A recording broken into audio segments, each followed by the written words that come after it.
In this video, I'm going to show you how to connect the pet door insert to the frame using a plate. Now, in some applications, you can use the existing hole here from the female latch, and you will just screw in through this hole into the frame and secure it that way. But if the screw is too far away in order to reach the aluminium frame of the pet door insert, you will need to use a plate. Now, your plate will come like this, and as you can see, you'll need to trim it down.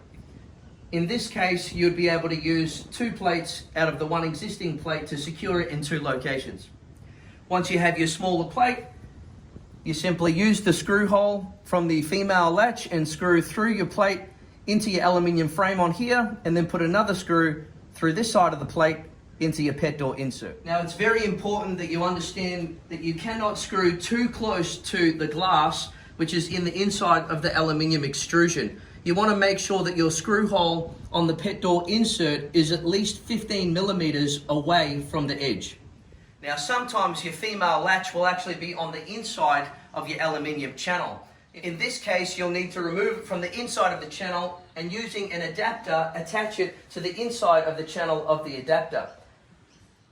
Now, in this situation, your hole is going to be on the inside of the channel.